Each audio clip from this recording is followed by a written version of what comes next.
In Pottsville, just up the road here, in Pottsville, Pennsylvania, there is a billboard that says, if you are illiterate, call. And you think I'm handicapped. But I was born as you see me. Well, without the jacket. That would itch. Everywhere I go, people do strange things whenever they see me. I had one little boy come up to me and he pointed to my hook and he said, "What's that?" I said, "It's a hook." He said, "What you got that for?" I said, "Because I don't have any hands." He thought for a minute. He said, "Why don't you have any hands?" I told him I used to bite my fingernails, and one day I went too far. He looked at his hands. To my knowledge, he hadn't bit or clipped his fingernails since the boys got claws. Adults do weird things. Jeff and I were in a restaurant in Indiana. There were 13 of us at the table.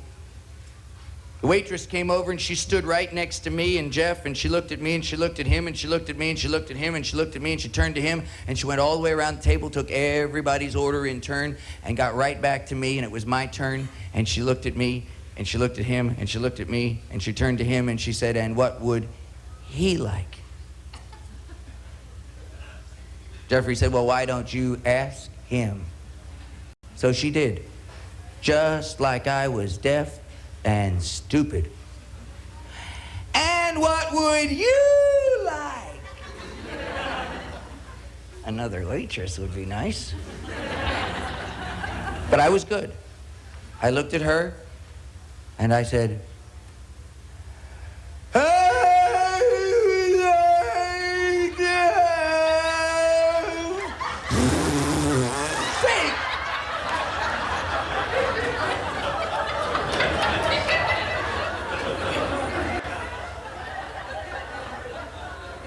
After she was done wiping herself down, I said, "I'll give you a $5 tip if you can tell me what it is I do for a living." She looked at me, she said, "I don't have a clue." Jeffrey said, "That's for sure." Before I had a chance to tell her, he reached over, he grabbed a hold of my hook, he twisted it until it pointed upward toward the ceiling. He said he's a professional coat hanger. She said, "Really?" I said, "No, ma'am, I'm a brain surgeon and you're my next patient."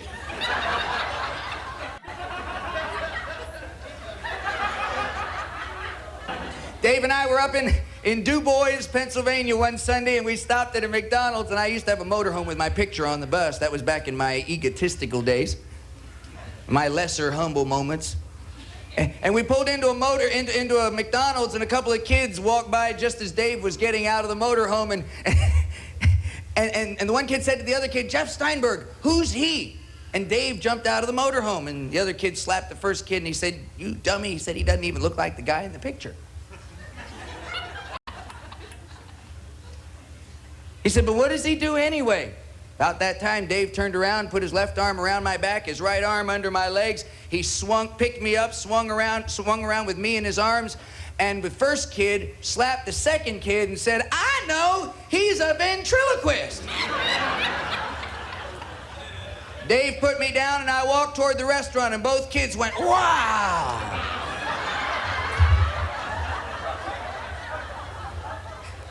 My wife and I were in Branson, Missouri. We were getting seated, and I said to the waitress, I said, "Go slow." I said, I'm short. And she stopped and she turned and she gave me that matronly look that women give when they disapprove. And she looked at me and she said, "You're not short, you're vertically challenged." I thought, "Lady, you're mentally challenged. I'm short." I remember when I turned 18 years old, I got a letter in the mail that said, "Dear Mr. Steinberg, greetings from the President of the United States." And I was all excited. And I read on. "You are hereby ordered to report to your local draft board to register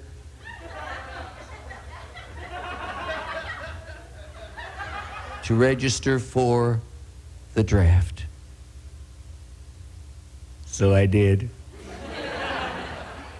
I walked into the draft board. I walked up to the lady at the front desk who looked over her glasses at me. You know, the kind they never look through them. They just kind of have them sitting there in the end of their nose to give their nose something to do while it hangs on their face for the rest of their lives. And she said, yes, may I help you? And I said, here I am, sign me up. And I put the letter on her desk. She took off her glasses and she cleaned them. She said, sign you up for what? I said, I'm here to win the war. Can you see me in khaki green? Picture this, Jeff Steinberg marching to the beat of a drum. Why, I'd salute and give myself a concussion. She said, sit down, so I did. And she started typing and asking a bunch of stupid questions. Y'all think about these questions. She said, name! It's on the letter, it was addressed to me.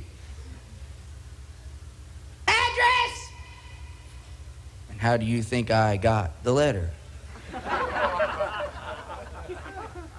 Age! You can only be 18 to get the letter. Guess what age I was? Social Security number? I told her I was socially insecure. Classification? Bingo. And I leaned over the desk and I looked her straight in the side of her eye and I said 4F. And I quoted from the manual. It says physically/medically unfit for military service. And she stopped what she was doing, folks, and she turned and she looked over her glasses at me, and if looks could kill, somebody else would be standing here tonight. And she said these immortal words, I lie not, folks. She said, do you have a doctor's statement to verify that you are unfit for military service? I said, no, do I need one? And she said, oh dear. She put her hands on her hips, she stood up, she said, oh dear, I'm gonna have to get the supervisor for this one. I said, go ahead, because I'm gonna be this way when she gets here too.